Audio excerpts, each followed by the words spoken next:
Yes, guys, I'm Si. Welcome to the breakdown on Cardiff City World. It is a Sunday evening, and we're going to talk a variety of subjects. Interestingly, I've just realised that you now can't stream live to Twitter unless you've got a premium account, which is a bit annoying. Not entirely sure why they've changed that, but that's a bit annoying, I got to say. But yeah, we're going to talk about some stuff as usual. We shall talk about the Mark McGuiness bid that's been rejected, and then we'll look at Chris Willock and Callum Chambers signing for the mighty Bluebirds. Some very intelligent business, some very swift working from the Bluebirds. It's actually been quite pleasant to see. I got to say, because we're so used to Cardiff dragging things out and it being a bit all over the shop, and we've been saying about a football structure above. It's very, very different. It feels very different at the moment. Like everything seems very streamlined, very on point, and I just think ultimately that's really encouraging for the Bullet era, if you like, because he will have gone to them with a plan, with a list of players for the positions he wants, a list of positions he wants, and they will kind of have talked about the budget and stuff. He will have wanted more, no matter what it was, and they will have kind of agreed that they'll try and do certain things. And I think when we've been looking at players potentially to look at, we've tried to look at bargain basement kind of players with a bit of a gamble on the quality, maybe coming from the lower leagues, free transfers, etc. Whereas now you're looking at that and you're looking at it and you're like, well, hang on a minute. If they're the first two signings and if that's the standard of player that we're looking at and we're going to try and sign, we could be really cooking something interesting under Bullet. Because if we sign a striker, an 8, a left back, and they're all of that quality, suddenly you add that to the 6, 7, maybe 8 that we had who were where we want. Suddenly we're cooking something a bit interesting. And I think this season, at the moment, like it could all go downhill fast. We know this as Cardiff fans, of course we do. It could be really interesting because I think this year the championship is there for the taking in many ways. Now, that's not me saying I think Cardiff are going to win the league by any means. What I'm saying is I don't think there's an outright team like a Burnley, a Newcastle of past years who are going to just go and run away with it.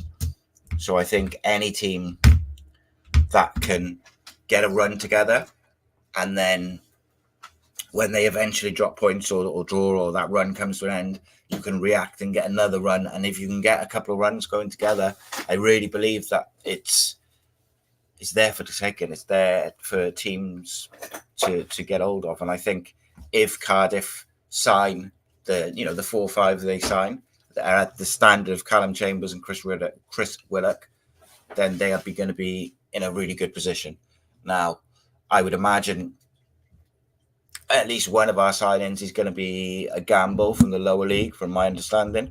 But, people like Casey McAteer, the other lad from Ipswich, they're high quality young players as well. I like that they're coming in on a permanent. Obviously, Callum Chambers has obviously no resale ability really, but I think he's experienced and he's a winner, so that you can kind of excuse it especially in that position. Chris Willock is good age. Casey McAteer, if he comes in, is a good age. And then they're looking at that Exeter City winger who's young. And I think you look at our squads generally, it's pretty young outside of Rawls and Ramsey, Gutas. Pretty young squad, So I'm excited at the moment, but I reserve judgment to see if we do Cardiff things because, that's always a possibility. But I got a text. I'll tell you exactly when I got it. And I got a message. I was gutted when I read it. Like, really, I was super excited because I knew that Chambers was done. I knew, obviously, we'd announced Wilock, and I was super excited about those. And then I had a text on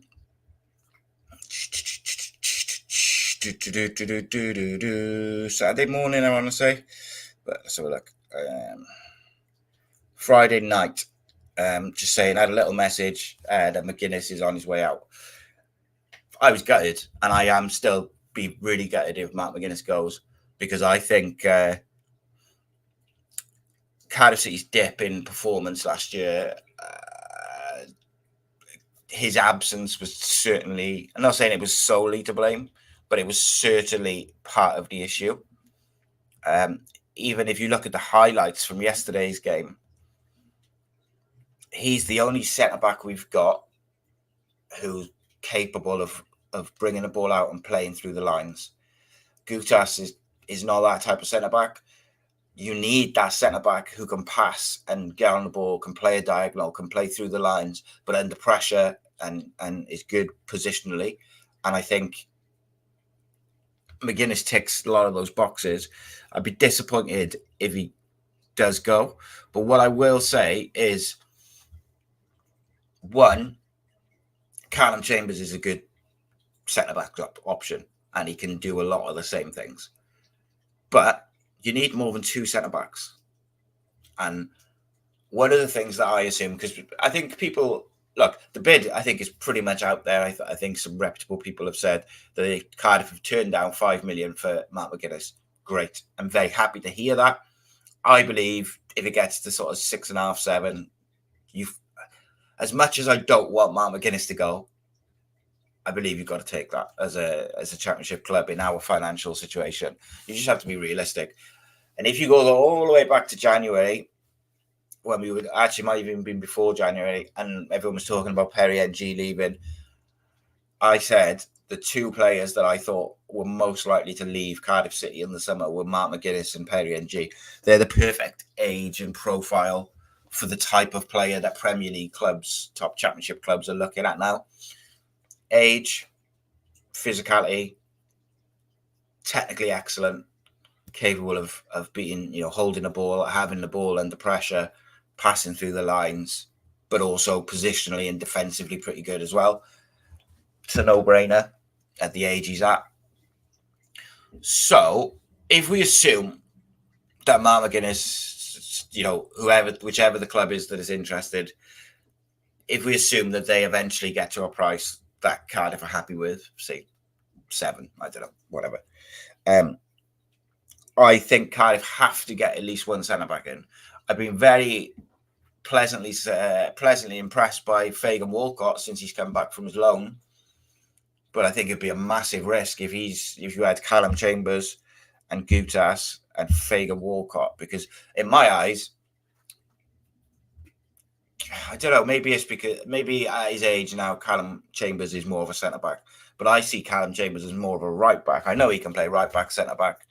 He can play as a CDM as well. So, he's versatile. But I kind of see him as a right-back. So I kind of assumed that he was going to come in probably to replace Perry NG and then be an option at centre-back, which works well because you've got him game time. He's no one sat on the bench.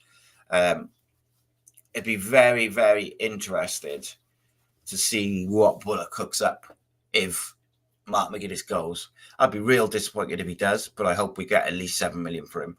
And I think you can't turn that down. You just can't. The financial situation that we're in, you bring in 7 million from him, 900,000 up front for Ebo Adams, like you're looking at 7-8 million before you've even looked at selling Romeo, Robinson, and others. So it's like, what do you do? I will be disappointed, as I say. I think he offers something massive to the way we play. What is interesting, though, is if he stays, I kind of think we might go to 3 at the back. And I know people some people don't agree. Some people don't want us to. I think some of the players he's buying and some of the players we've got in the squad, it suits. Not saying we'll play it every week, but I think having the option to play 3 at the back and wing backs with O'Dowd there and Conte or NG or whoever, I think it's good to have that flexibility, because one thing which Bullock was very good at the start of the season last year was adapting his tactics to the different teams we were playing. Now, that's not to say you just plan all around your opposition, but it's being tactically switched on enough that you understand where they might cause you problems and making adjustments to navigate that and to try and negate it as much as possible. And I think he played 3-5-2 a lot in Turkey, so I don't think it would be a shock to see him flip it at the moment. Another little tactical sort of tidbit that I noticed on the weekend, which was something I called probably 2 weeks ago, not to blow my own trumpet, but I did say it, is Ruben Colwell sort of playing off the left in like that the Phil Foden role, for lack of a better term. So he lines up as a wide player, but is given the freedom. And it looked like against Korchik, I can't pronounce it, Korvik, that like he was given free reign to just go wherever he needed to go. Now, I think that's really intelligent, but I think there's 2-3 things that are really vital for that to work. Number one, if it's Ramsey in the 10, he's got to drop a little bit deeper, not all the way back into an 8, but like a little bit deeper to create that space for Ruben to roam. And you have to have on the other side, so if he starts off the left or the right, he has to have on the other side, you need an out-and-out winger. And the side that Ruben's on, you need a fullback who's going to get up. So my lean-in would be, if you're going to play Wilock off the left, would be Ruben off the right, and then you've got to have Conte going up and beyond. If it's not NG or someone else, if, you know, Cody Dramer would be ideal for that role, where you've got someone in kind of inverting. And it's not the same as what we had looked at last year. So last year we had inverted wingers who were looking to cut in and shoot. Like, that's not the job of Colwell in that role. He has literally got free reign to go wherever he wants in the final third, find little pockets of space. It's effectively a way to get Ramsey in the 10, but Colwell also in the side, without him being stuck in the wide areas. And I think it can help Ramsey, because I think Ramsey would like to be more involved in the build-up from deep, but maybe he hasn't got the legs at his age now to be an out-and-out box-to-box number 8. So being a 10 who drops a bit deeper can probably help him as well.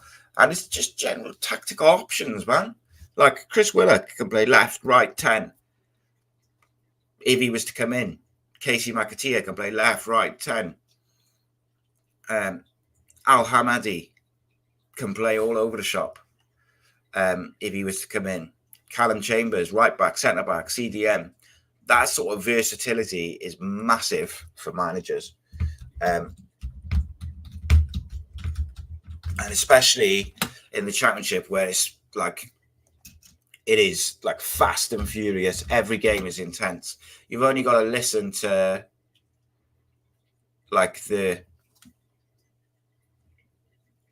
you only have to listen to players who come over from like the Spanish league, for instance, right? And they're surprised because in the Spanish league, in the French league, you have your top 2 or 3 teams, but then every other game outside of those games is pretty straightforward. The intensity isn't there. And I think in the Championship and the Premier League, every game is like the intensity, the physicality is all there. So you have to have a squad. And I think having a squad of players who can play a variety of positions and roles is vital. So what do you guys think of the Al Hamadi links? Like, do you think that would be a good signing? Is he someone who excites you? And I'm generally interested in what you guys think. I'm also interested in what you guys think of Callum Chambers coming in, and also Chris Willock coming in. Two great signings over the weekend. Loving that. I know we're still speaking to people. I thought I put to the members. I put Chambers, Willock announced, and then hopefully Casey McAtee will be announced as well. So no sign of the McAtee one yet, but we'll see if that develops, and that would be a great signing as well. Like, I'm really excited by Cardiff's business so far. Of course, there's time for it to go tits up. We know this, but yeah. What do you think of Chambers? Because I saw there's one or two people on Twitter who are sort of being negative about it and saying, he's got no resale ability and this and that. But like, to me, I think it's really just makes it a no-brainer. Ali Al-Hamadi, Iraq international, 22 years old, centre forward, would be a loan for the season, but I think that's all right. Like, I think for him to come in and be one of our loan options, I think that makes a lot of sense. He quick, exciting, ticks a lot of boxes, doesn't he? Whether he will be the first choice guy or whether he's one of two strikers to come in will be really interesting. But I'm pretty excited by it. I think he's a pretty good player. Just trying to bring his stats up now and all sorts of problems. But he kind of plays off the left. They've got it listed as a centre forward, but he tends to play like a left forward role, I think, from memory. But see if I can get all his stats and info up now. I like him, though. I think he's excited signing. He can play left, right, centre forward, striker. He can play all over the place. Looks like he's played the majority of his games through the middle. In the 59 games he's played up front, like centre forward, 59 games, 32 goals. Like, that's pretty bloody good, isn't it? Let's be honest. Like, outside, if you're expecting more than that at this level, I think you're kidding yourself, because the likes of Haalands and this, who score ridiculous like goal and a half every other game, but that's like a goal every 1.5 games. I think that's incredible statistically. When you play him through the middle, he scores goals, and that is what we need. Is a goal scorer. So to me, it's a no-brainer, absolute no-brainer. Last night, I posted on the community page of Cardiff City World's YouTube an article which was written by Evan Rivers, 17 years old. Evan, Cardiff City fan, goes by Diff Analysis on Twitter, and that he wrote an article entitled "Why Have Cardiff City Signed Chris Willock?" Incredible. It's really, really great article, statistically like spot on. I'm good friends with his dad, and I'm hoping to get Evan a bit more involved, a younger voice and a younger person on the channel. But he's got exams and all this sort of stuff. But hopefully, I'm hoping Evan will join us eventually on the channel and his team.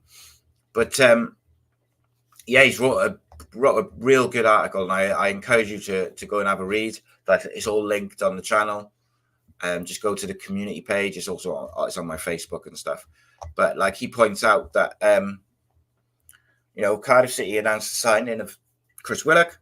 He's 26 years old. Played at QPR for 4 seasons. Played 144 games for him. During that 144 game period, he scored 20 goals, assisted 22 times. Averages a goal contribution every 0.29 games, give or take, which is massive. That's really good. His most promising season was 21-22, 38 appearances and scored 7 goals, assisted 11 times.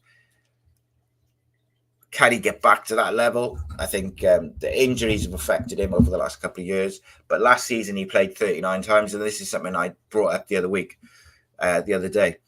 He played 39 times last year. So that says to me that he's probably got over his injury problems. You might have to manage it a little bit, keep an eye on it.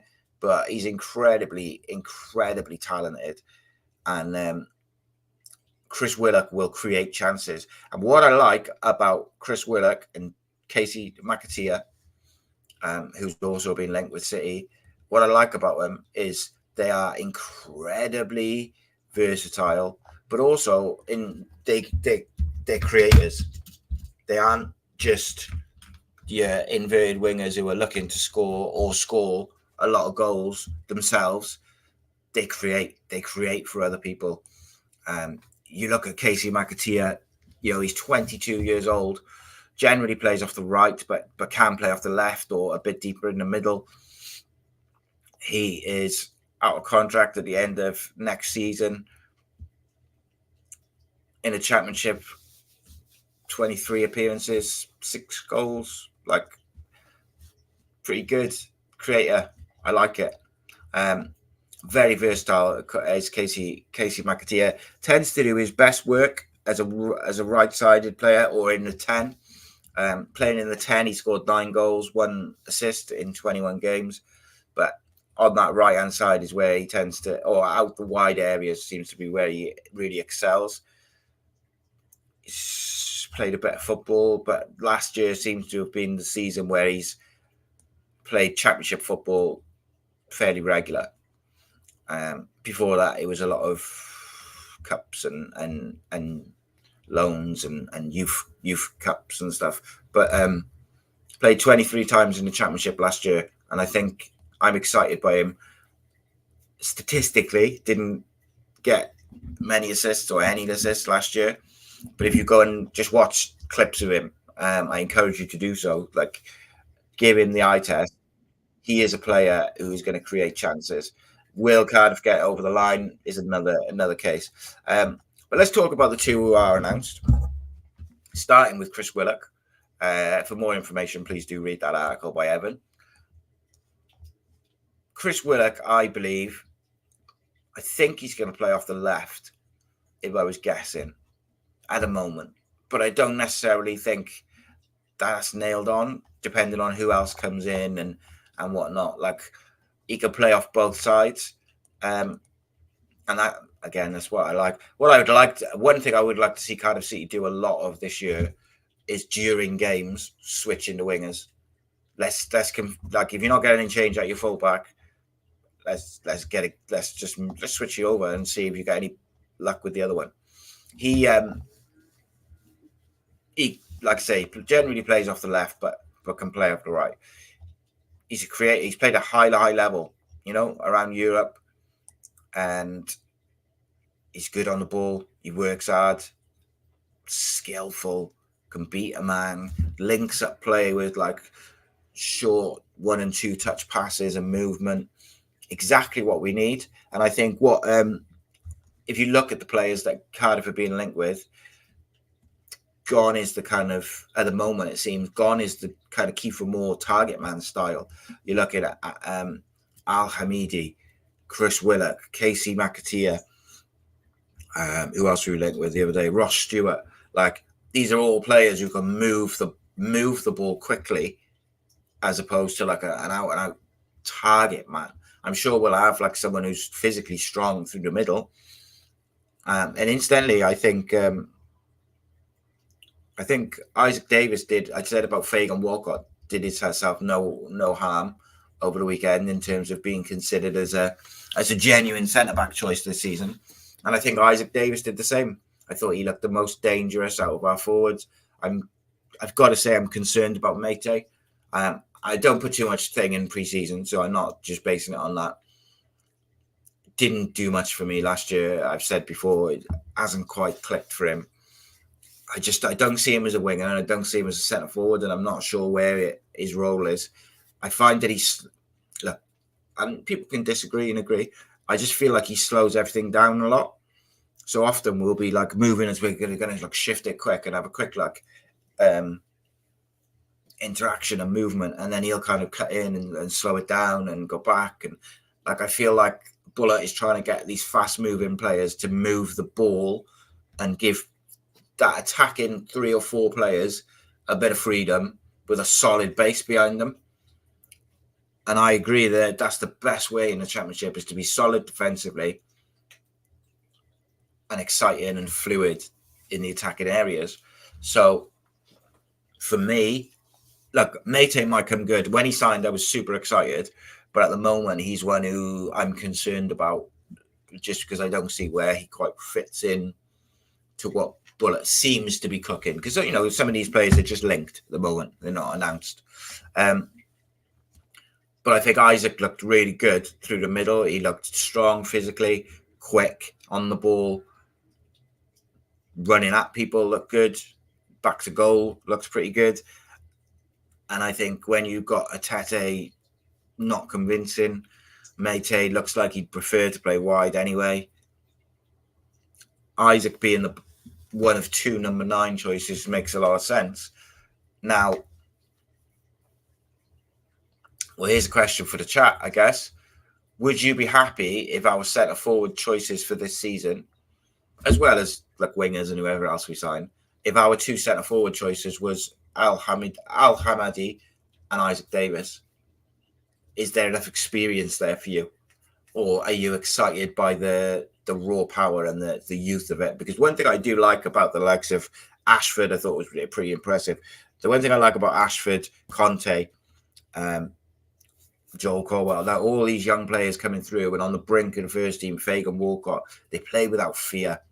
They are a bit raw, but they play without fear. And Fagan, Walcott and Davis in particular look exciting, but they look like that loan has matured them like mentally. Like Isaac, I don't remember. Look, my memory's not the best. Fair enough. But before his loan, when he was playing for us, I don't remember him having the football IQ to, like his decision making yesterday. That from everything which I saw was real good. When to dribble, when to pass, when to drop in and hold up and link the play, when to get in behind. That was really good. And I thought it was much, much better decision making.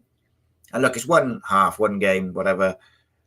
It's a pre-season. It doesn't matter. But I'm just on about the eye test and comparing it to some things previously.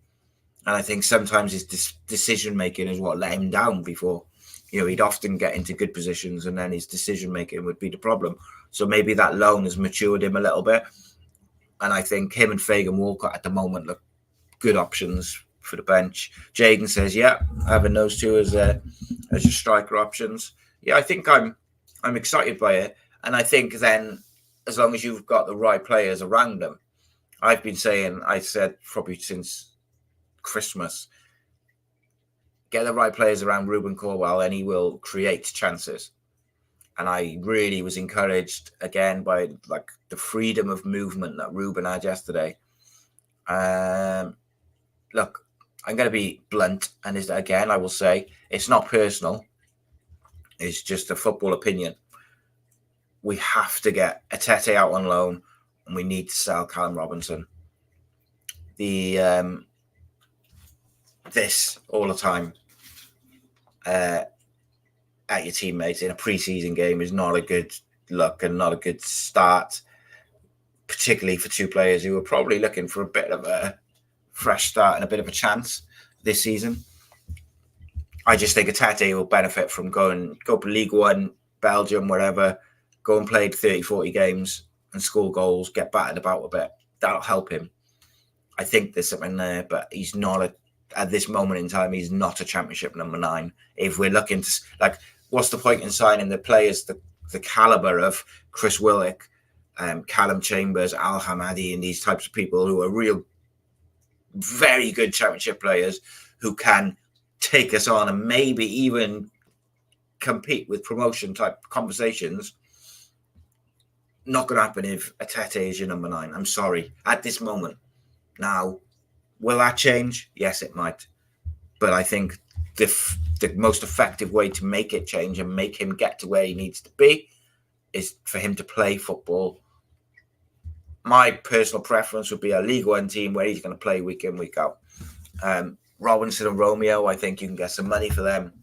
They're not going to play, and I think probably best for all concerned to move them on. I want to talk about Callum Chambers.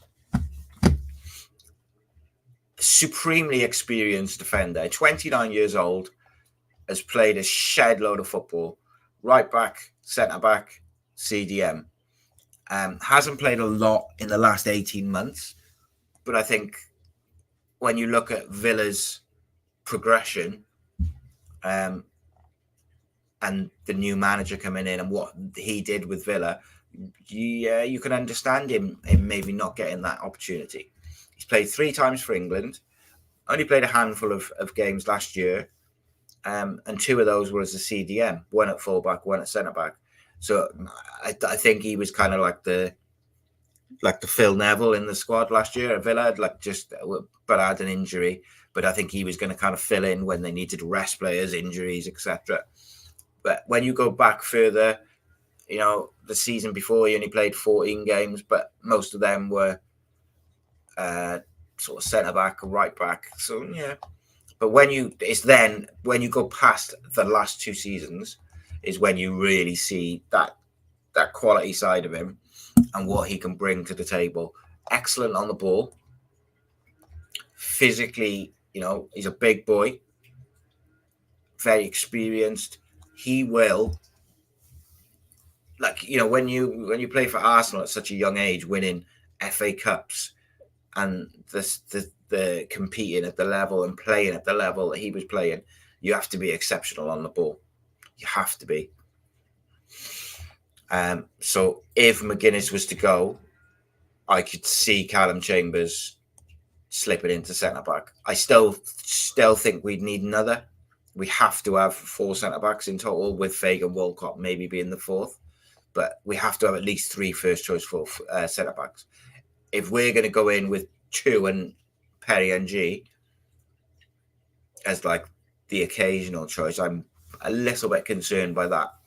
But I guess it's difficult because if McGuiness is going to go and Chambers is going to be the first choice, who wants to come in and sit on the bench? But you've got to have competition. You've got to have versatility. You've got to have choices and options. And I like that the club and Bullet is giving himself options. The biggest, and one of the other reasons I think we absolutely, I would have preferred to keep McGuiness, is I think the likelihood of Callum Chambers playing 39 games, 40 games is slim, being realistic. He has had some injuries over the last couple of years. So, hopefully he can stay fit and just do his thing, because as a footballer, he's a quality player. I could see a scenario where, and one thing I'm going to do, I'm going to get my second camera out next Sunday, and I'm going to have the tactics board and the camera going down onto it so we can kind of show it visually as we're going. So I'll have the tactics board somewhere by here with the camera going down on it, and we can bring it in and kind of move them about a little bit. But I didn't have time to set up the second camera today. So I could see a scenario where Cardiff play a kind of 3-4-3, for lack of a better term. So you'd have, assuming McGuiness stays, McGuiness, Chambers, and Gutas as your 3.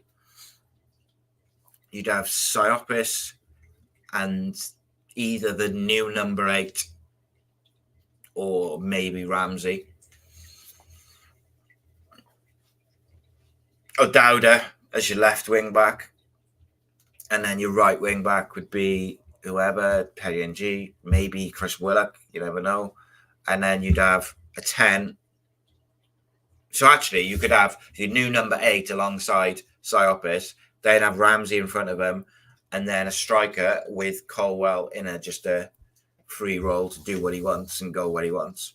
So it's got, I just think having that flexibility, I don't necessarily think it's nailed on that we'll play that, but I won't be shocked if he goes that route at all. In terms of striker options outside of Al Hamadi, I am fascinated by who might be available. And one thing we didn't look at when we looked at the free transfers, we only looked at the free transfers from the Championship. We didn't look at the free transfers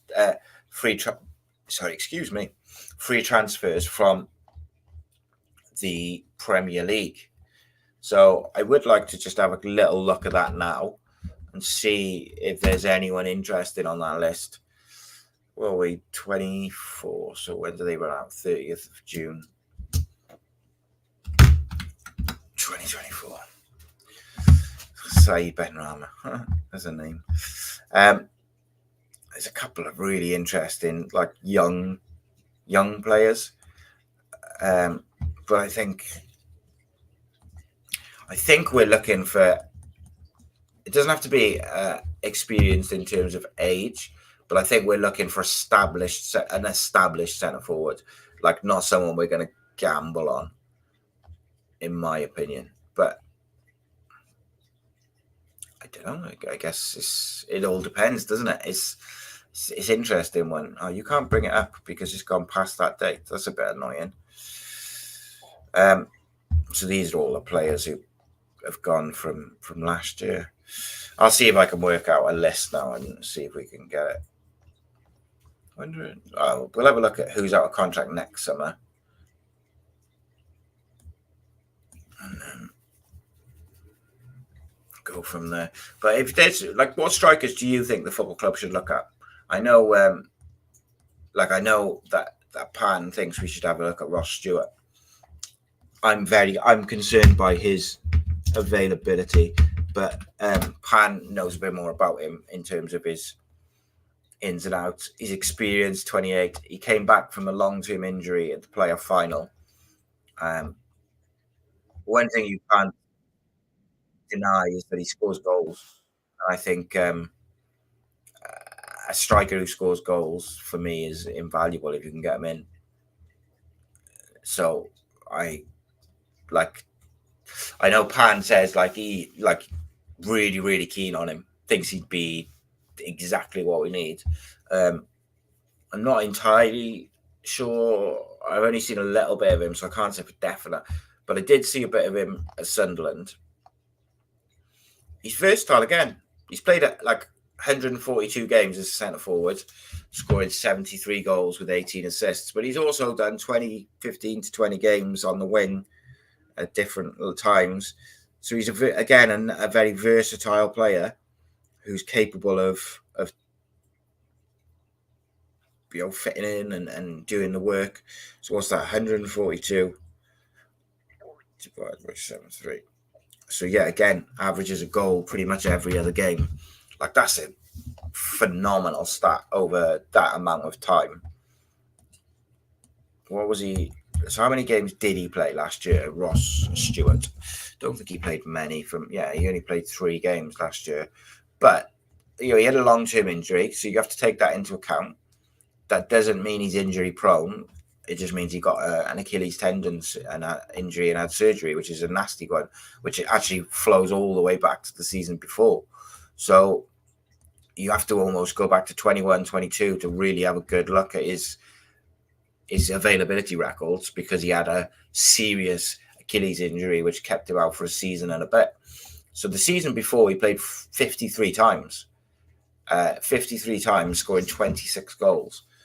50 times he played up front. So he is an out-and-out centre forward who scores goals and will probably be available, I would think. Yeah, goal every 2 games. So I think he's definitely someone I feel like would be a good option for Cardiff. If he's available is probably another question. I think Southampton might make him available on loan. He's 28, though. Will he want to go on loan? And it all becomes a bit complex then, because if you were going to buy him, he would cost a big chunk of change. I think you'd have to pay sort of 7 million for him. Now, Cardiff could potentially raise funds for that sort of spend on a striker, but do you want to spend that much on a spunk your whole budget on a striker, which is fine because we're doing some intelligent business elsewhere, freeze and cheap. So that's okay if the majority of your budget goes on the main striker. Is it a risk though to go with a striker who's had a long-term injury? Vincent Tan didn't have much luck with expensive strikers today, so is he going to be look at that injury record and be like, yeah, I'm not spending 7 million on him? I think he's, on paper, he looks like a real player, Scottish international. Averages pretty much a goal every other game or every 2 games. You ain't going to get many strikers at that level. The good thing, going back to Callum Chambers, is the good thing with him as well is if Siopis does tire and you need someone to fill in for him for a game or a bit, like having Chambers in there, who's a real progressive player with his passing, he can play like that, for lack of a better term, like that Rodri role of a deep lying midfielder who just ties up, but has probably got a better passing range than what Siopis has got. Like Siopis is good at the little short passes, just keeping the ball moving. Got a good diagonal ball in him. I'll give him that. He has got a real good diagonal ball in him, but he's not going to thread those balls through to the wingers and the 10s on a regular basis. I don't think Siopis is massively press resistant.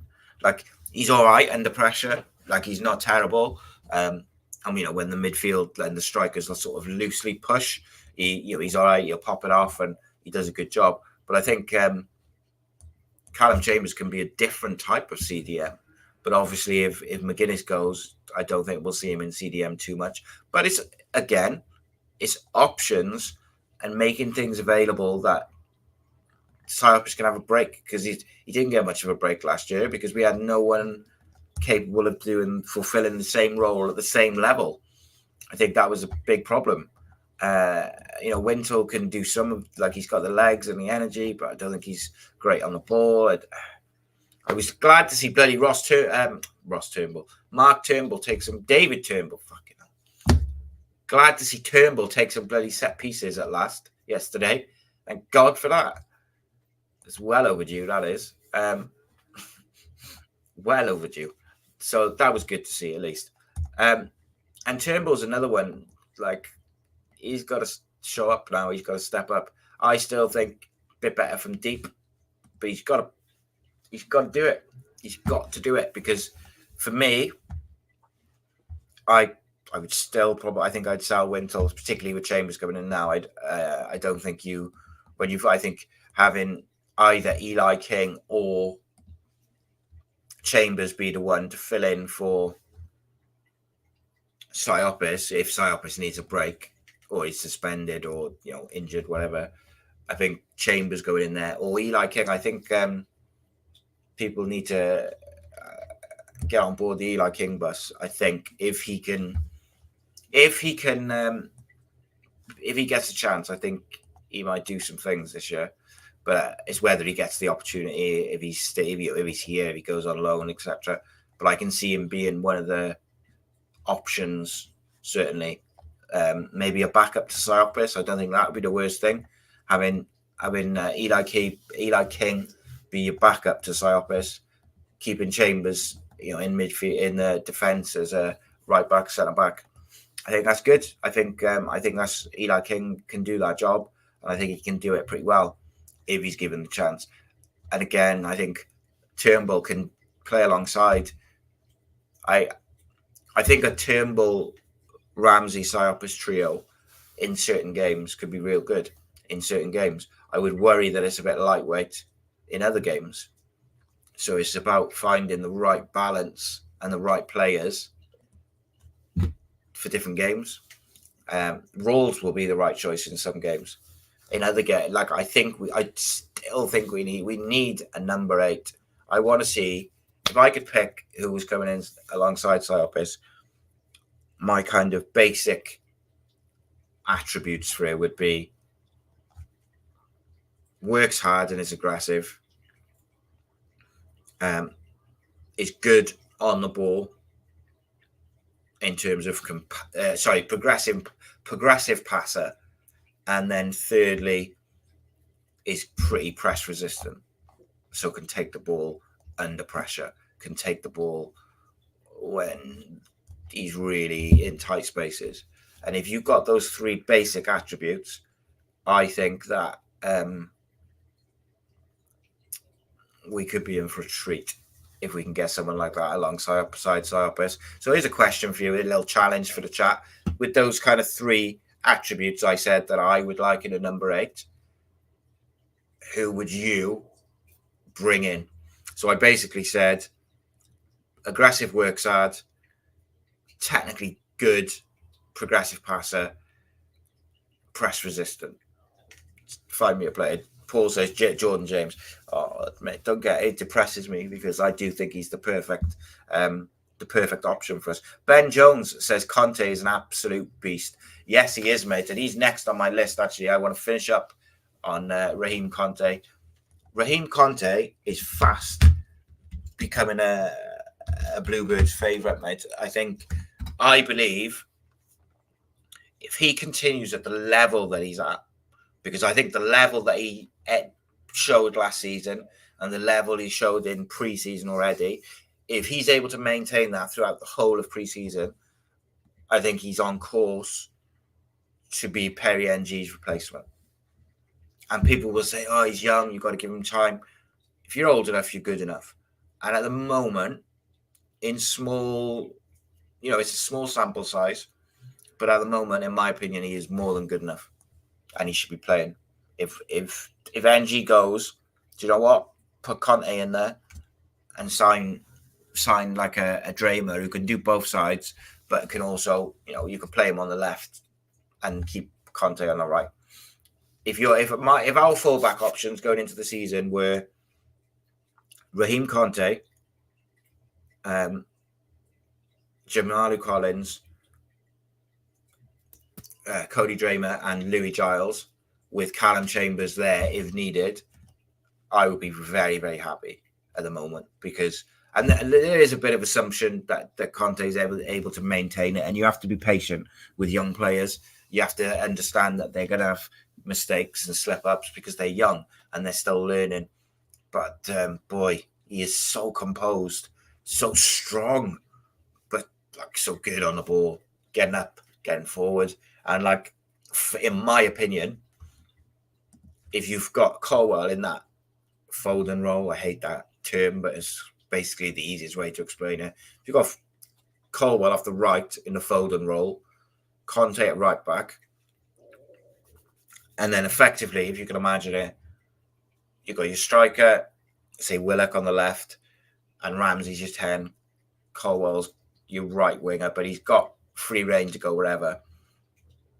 And Ramsey just drops in a little bit deeper to kind of link up the play. So you'll have Ramsey in your 8 in front of Cyopus as a 2. So in possession, the midfield would basically go 1, 2, Ramsey and the 8.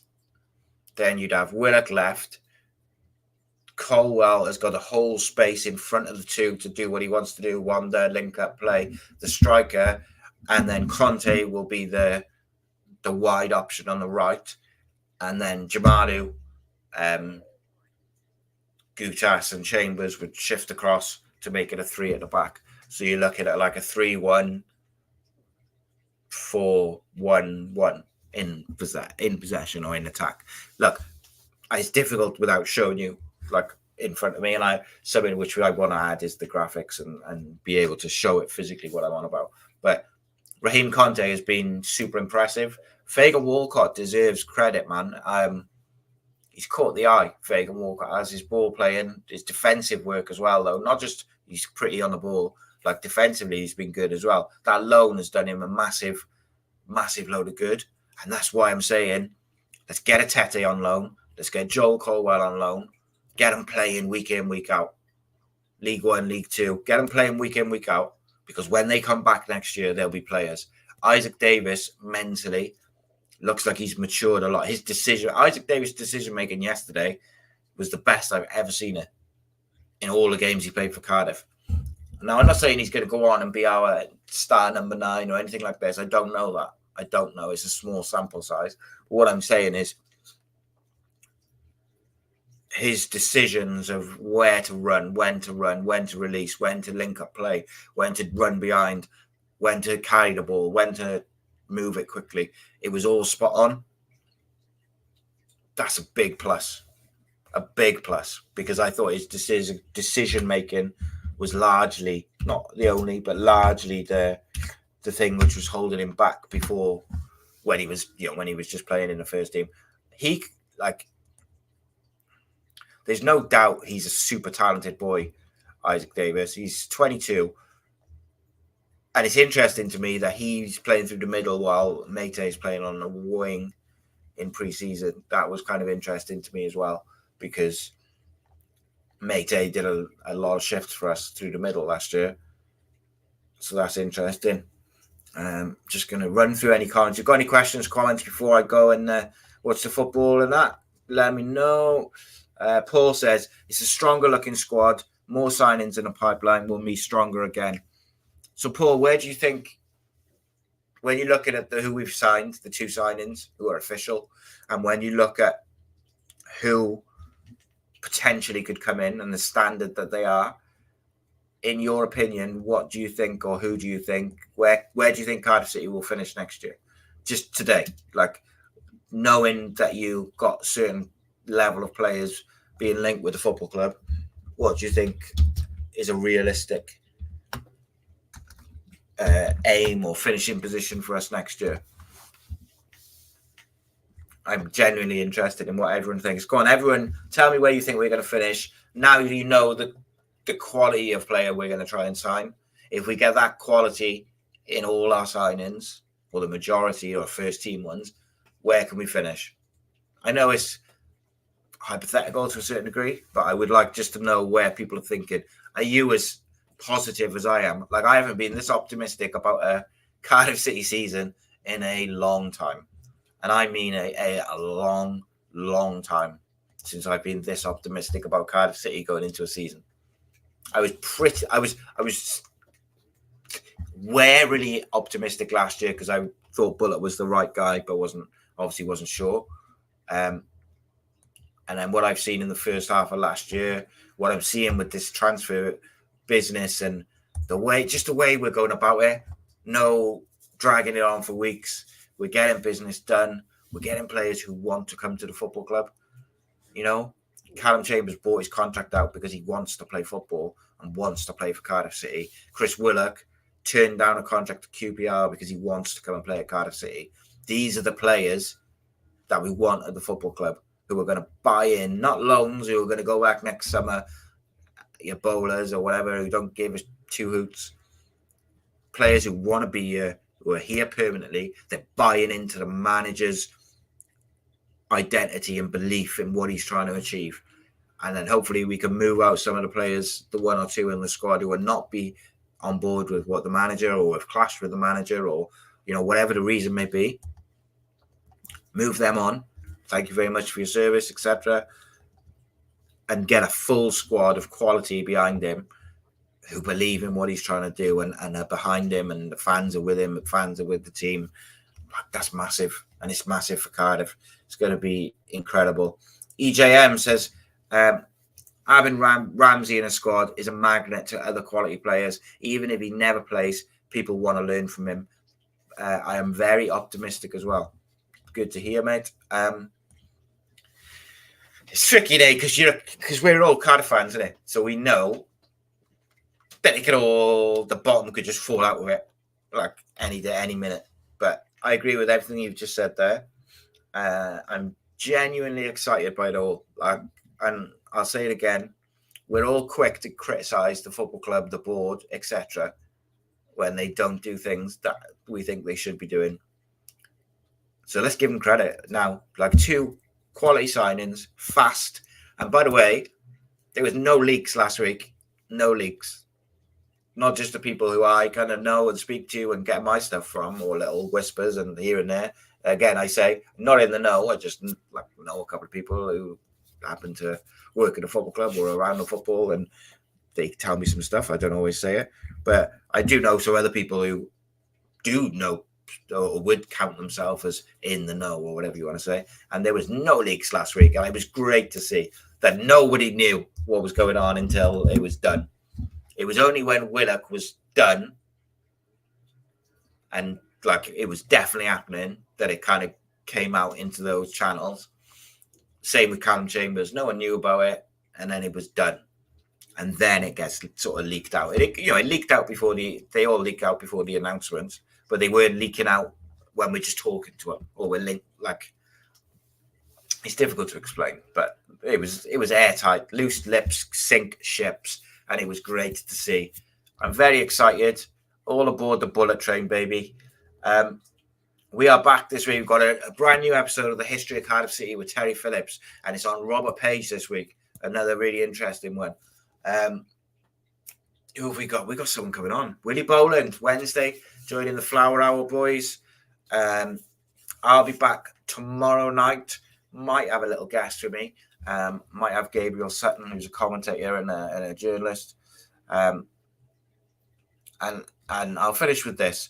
Paul says, I think Bullet needs to be thankful. He said changes were needed if top six was a possibility. So what I will say, I'll say that I did say this the other day, but I'll say it again. When Bullet re-signed his contract and he was asked, like, what's the aim for the season? Is it just sort of build on what you did? He said, no, the aim is promotion, playoffs, etc. Like, that was a balls out statement because the squad he had on that day was not good. And the board didn't back him in January. So historically, in his head, he's thinking, are they going to back me? Are they going to do this? So for him to say that is real belief in what he's building and his own ability to build a squad. And I believe so far, so good. It's a long way to go. We need a striker, an 8, and a left back at the absolute minimum.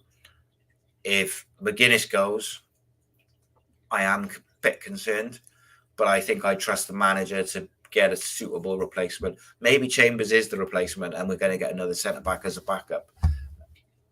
McGuiness would be a big blow for me. Big blow, because I think he was a big part of what we did good last year. But a club in Cardiff City's financial situation cannot turn down 6.5-7 million for a centre-back. You just can't. I just hope we drive it up as much as possible. Like, see if we can get 10. Fuck it. 7 million plus add-ons to take it to 10 with a 40% sell-on clause and first refusal. I know. Just chuck all the clauses in there. Guys, it's been a pleasure. If you're English, best of luck. If you're not and you're Spanish for the evening, best of luck. Enjoy it. It's going to be fun. See you tomorrow. In a bit.